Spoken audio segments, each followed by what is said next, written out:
IT job కోసం చూస్తున్నారా? ఐటీలో కెరియర్ బిల్డ్ చూసుకోవాలనుకుంటున్నారా? అయితే సమాధానం కోడింగ్ ట్యూటర్. మా నాన్న పెట్టిన పేరు రామన్న, కానీ ఈ రోజు నుంచి నా పేరు రావణ. ఆయన మూలంగా దానాలు పొంది, భూదానాలు పొంది, అన్నదానాలు పొంది ఆయన కన్ను మూసిన రోజు కన్నీటి విట్కూరు చెప్పలేకపోయిన ప్రతి వాడి బ్రతుకు కన్నీటి పాలు చేస్తా. అవసరం సృష్టికి తల్లి, అనుభవం తెలివికి తండ్రి. ఇదే నా తండ్రి చావు నాకు నేర్పిన గుణపాఠం.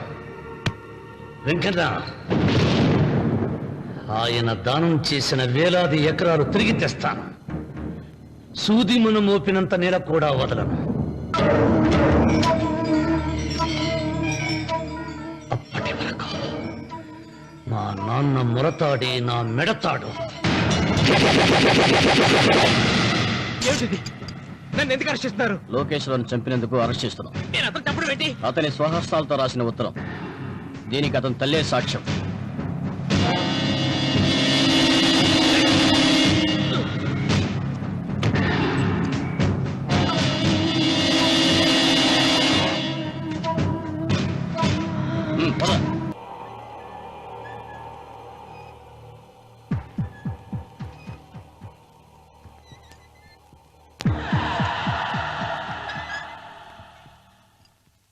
అన్వర్, అయ్యా, 100 మంది పనివాళ్లను ఒక బుల్డోజర్ను ఆలయం దగ్గర తీసుకురా.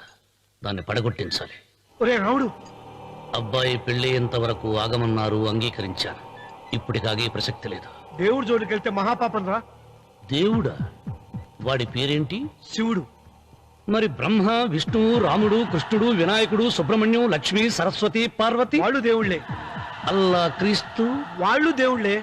వీళ్ళల్లో ఎవడు గొప్పవాడు? వాళ్ళ నమ్మకాలను బట్టి వాళ్ళ దేవుడిని గొప్పవాడు అని సరిపెట్టుకోవడం లేదు.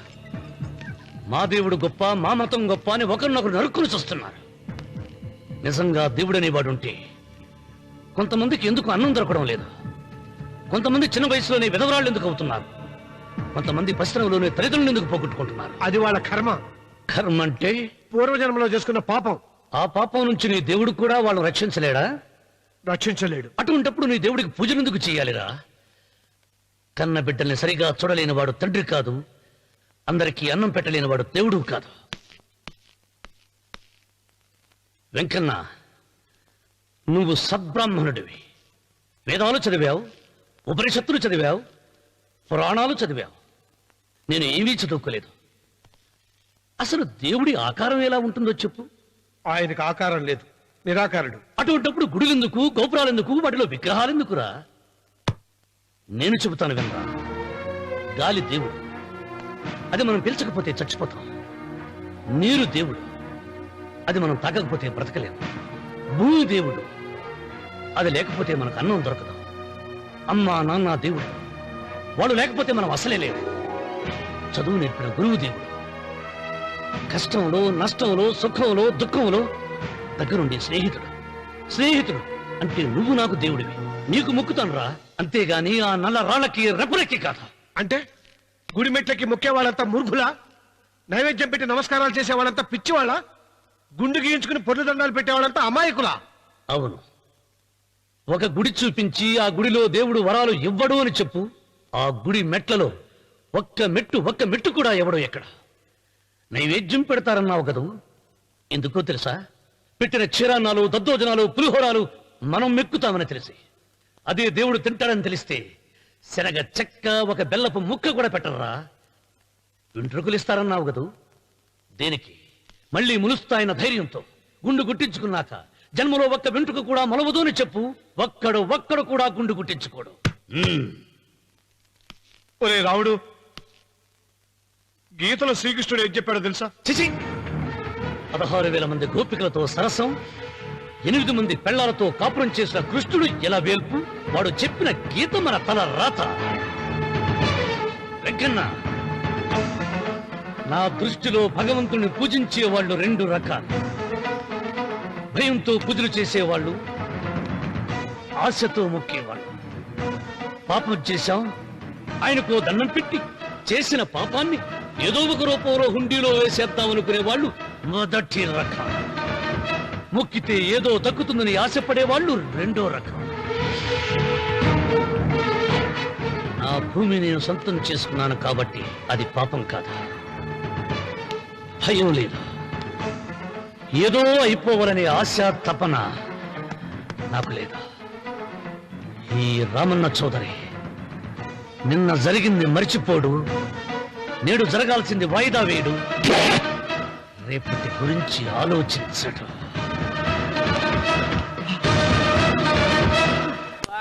వాస్తుపురుషదేవతాభ్యో నమః. ధ్యాయామి, ధ్యానం సమర్పయామి, ఆవాహయామి,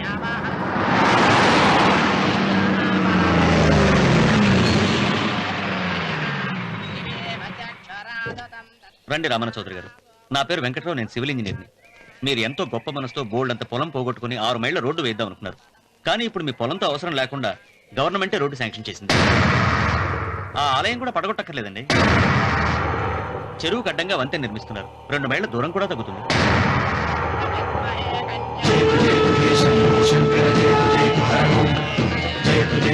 పాట వేయించడానికి నువ్వే వడివిరా, భగవంతుడే వేయిస్తాడు.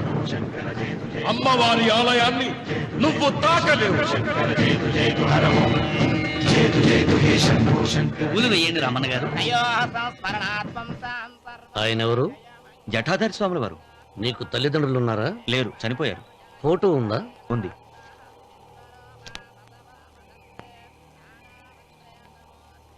తల్లిదండ్రులను పూజించు, బాగుపడతావు. జడలు నిసాలు ఉన్నవాళ్ళు కాదు.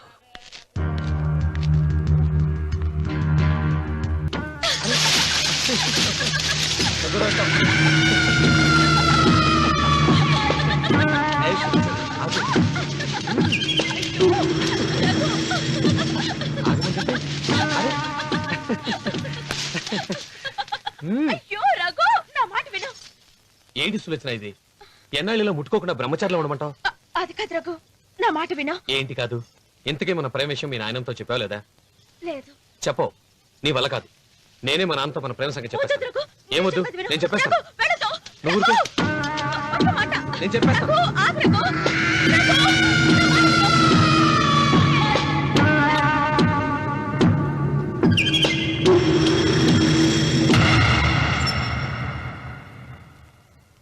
నువ్వా?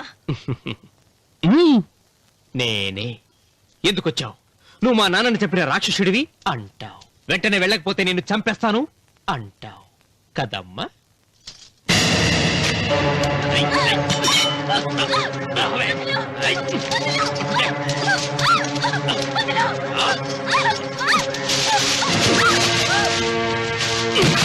ముసలానా, లే, లే, చెప్పు.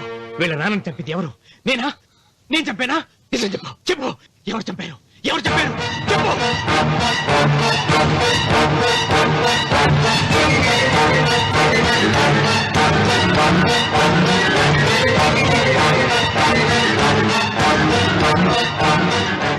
ఇన్నాళ్ళు ఈ నిజం ఎందుకు చెప్పలేదు? నీ ప్రాణం కాపాడడానికి. నీకు నిజం తెలిస్తే నిన్ను చంపేస్తాడేమోనని భయంతో నీకు చెప్పుండదు. పాపానికి ప్రాయశ్చిత్తం కావాలమ్మా. దానికి మార్గం నేను చెప్తాను. మనం ప్రతీకారం తీర్చుకోవాలి. నీకు రఘు దక్కేలా నేను చేస్తాను. నీ తండ్రి చావుకి పగ తీరేలా చేస్తాను. ఆలోచించు.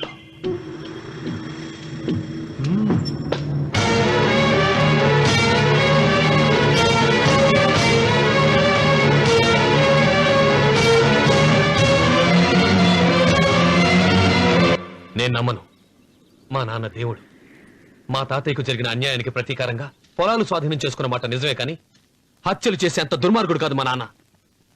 అందుకే చెప్పాను, నువ్వు నమ్మలేవు, నన్ను మర్చిపోమని. సులోచన, అదే నిజమైతే మా నాన్న నిలదీసి నిజమేంటో తెలిసాక ఆ ఇల్లు వదిలేసి వచ్చి నేను నిన్ను పెళ్లి చేసుకుంటాను. అది మహాప్రమాదం. మా మధ్యలో మాట్లాడడానికి నువ్వెవడవి? మీ నాన్న చేసిన హత్యకు 14 ఏళ్లు శిక్ష అనుభవించిన వాణ్ణిరా. నీకు నా మీద జాలి రావాలి కానీ కోపం వస్తుందేంట్రా? మీ నాన్న మనస్తత్వం నాకు బాగా తెలుసు. నువ్వు నాగసులోచన ప్రేమించుకున్నారని తెలిసిన వెంటనే వీళ్ళిద్దరిని చంపేసి వీళ్ల పొలంలోనే పాతి పెడతాడు.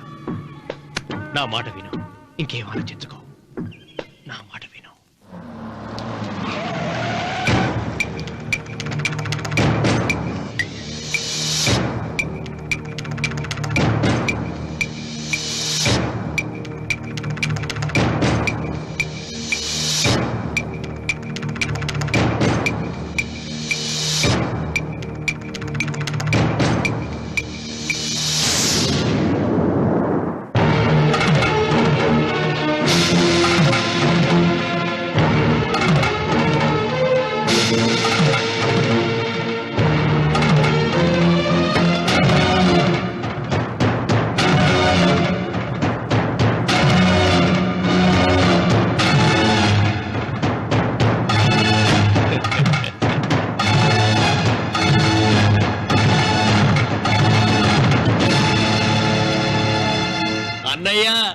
నమస్కారం.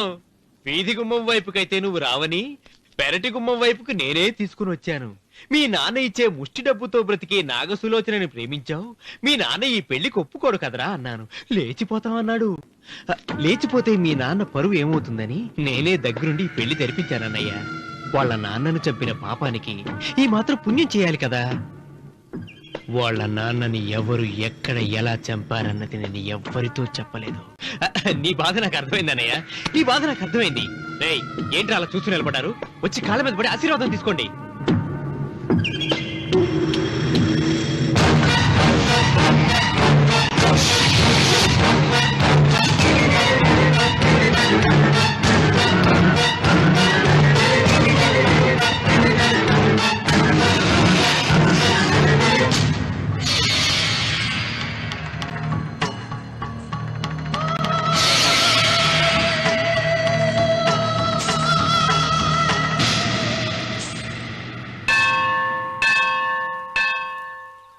అమ్మా 100 ఎకరాల ఆశావినని చెప్పినందుకు 30-70 అనే పిల్లని పరిచయం చేసి పెద్ద శిక్ష చేసావు తల్లి.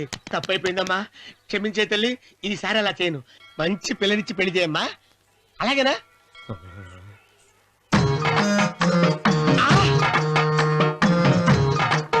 తల్లి, అమ్మా, అమ్మా, సూపర్ ఫిగర్ తల్లి.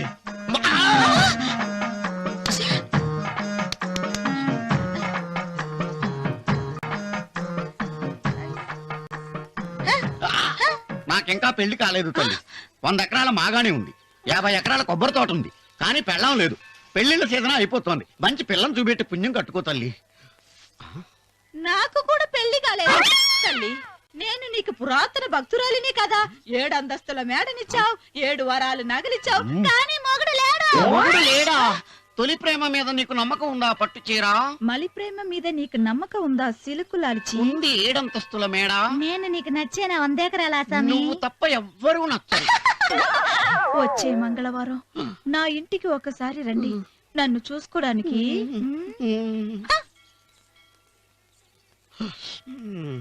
తొలి ప్రేమలు అంత తడిచిపోయావా? తడిసి ముద్దయిపోయాను. ఎంత? 30. ఇదెంత? 70. అంతే కదా. ఇప్పుడు నువ్వు తొలి ప్రేమలో పడ్డావే, దాని దగ్గరికి వెళ్ళి ఇది 30 ఇది 70 అని చెప్తే దాన్ని చేసుకో. అలాగే. ఏ తొలి ప్రేమ నాకు చేసుకోరా. 30 70. ఏ తొలి ప్రేమ టింగ్. ఇదెంత చెప్పు. ఇదేంటి ఇది? టింగ్ టింగ్ టింగ్ మో. ఇదెంత? ఇదంతా ఎందుకండి? ఎందుకంటే ఇదెంతో నువ్వు చెప్తేనే మన పెళ్లి. అందుకు చెప్పు. అది అది 30, అది 70. ఒరే గుంటనక, వస్తున్నాను ఉంటారా? అచి సాచినోడా, నాకు వచ్చిన సంబంధాన్ని చెడగొడతావా? నన్నే కొడతావా? అమ్మా, నన్నే కొడతావా? అమ్మా, చూడు, నువ్వు చేసింది తప్పో నేను చేసింది తప్పో మా చిన్నమ్మ గారిని అడుగుతాను. ఈ విషయం చెప్తానే. అచిబా